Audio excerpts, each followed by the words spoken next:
안녕하세요. 김태훈의 현명한 투자자 방송 시작하겠습니다.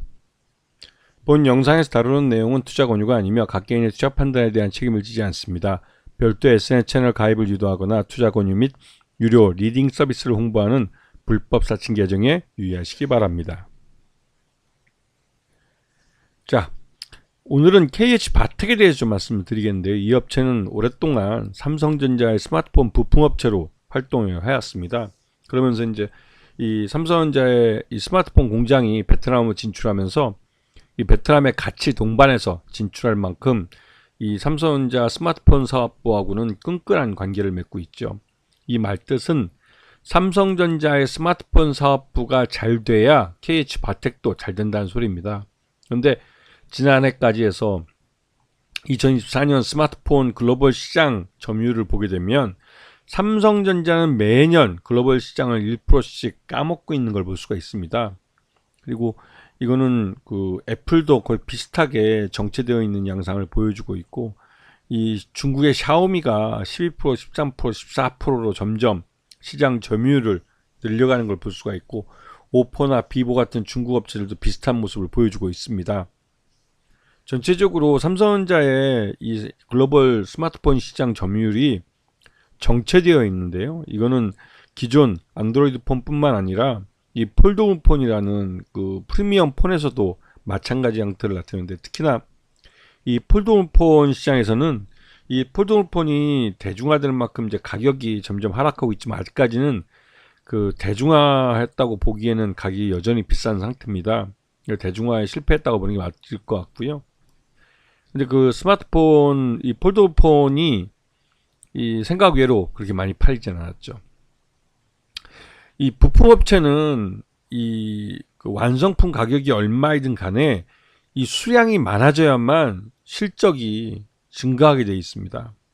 즉 아무리 뭐 그 삼성전자의 폴더폰 가격이 한 대에 뭐 400만 원 하든 500만 원 하든 상관없이 이 부품이 많이 이 공급이 돼야만 수익이 좋아질 수 있는 겁니다.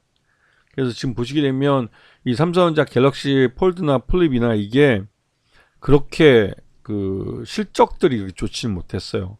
그러다 보니 KH바텍의 힌지도 그렇게 많이 공급이 되지 않았죠. 왜냐면 이 모델들이 그 모델당 한 1000만 대씩 히트를 쳐줘야 글로벌리 여기에 부품으로 들어가는 이 KH바텍의 실적도 좋아지는데 그렇지 못했다는 것이죠.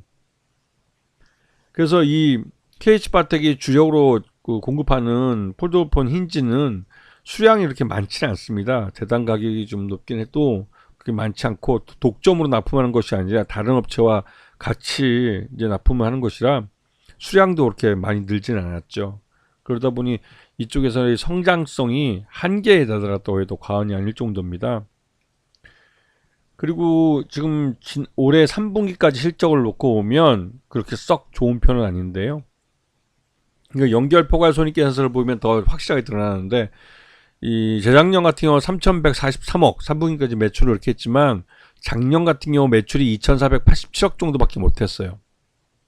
이거는 매출 규모가 줄어도 너무 줄었다는 소리입니다. 그리고 영업이익도 309억에서 186억으로 거의 반토막이 나버렸고, 당기 순이익은 365억에서 171억으로 역시 반토막이 났죠.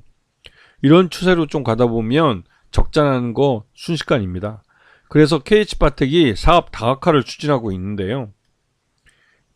지금 현재 KH바텍은 최대주 특수환경이 포함해서 25.27%, 나름대로 경영권은 안정되어 있다고 그러지만 여전히 좀 그 최대주 지분이 좀 낮은 편이라 이 주주가치 제고 쪽으로 이 정책을 펼 가능성이 있죠. 지금 KH바텍이 이 사업 다각화 차원에서 진출하고 있는 건 자동차 부품 쪽입니다. 전기차 부품 쪽인데, 이 LG 에너지 솔루션과 미주 공장, 이 LG 에너지 솔루션 미주 공장과 2,656억 규모의 전기차 배터리 부품인 엔드플레이트를 공급하는 계약을 맺었습니다. 이건 장기 계약인데요. 이 LG 에너지 솔루션하고, 그러니까 LG 에너지의 미국 공장이죠. 미국 공장에다가 전기차 배터리 부품을 납품하는 거라고 해서 이 나름대로 좋은 파트너를 잡았기 때문에 안정적으로 공급할 수 있는 거래처를 잡은 것이죠. KH바텍 입장에서는 전기차 부품이 그래도 수량이 꽤 되는 파트너랑 잡았기 때문에 초기 시장 진입에서도 굉장히 유리한 모습을 보여주고 있습니다. 그리고 로봇 분야에도 이제 진출해서 레인보우 로보틱스하고 KH바텍의 베트남 법인하고 이 협동 로봇 부품을 공급하는 계약을 맺었습니다. 하지만 지금 현재 레인보우 로보틱스의 협동 로봇이 그렇게 규모가 큰 편이 아니기 때문에 매출 규모는 별로 크지는 않지만 곧 이제 삼성전자가 레인보우 로보틱스의 최대주로 올라섰기 때문에 이 레인보우 로보틱스의 협동 로봇을 삼성그룹 계열사들이 모두 사용할 가능성이 큽니다. 그렇게 되면 이 레인보우 로보틱스는 단기간에 협동 로봇 분야에서 국내 1위인 두산 로보틱스를 따라잡을 수 있을 가능성이 높죠. 이렇게 되면 KH바텍 같은 경우는 그 빠르게 성장하고 있는 로봇 분야에서도 좋은 파트너를 잡은 그런 결과가 될 겁니다. 이런 부분에서 이 KH바텍은 로봇 분야에서도 성장성이 큰 파트너와 함께 일을 하게 되는 것이죠.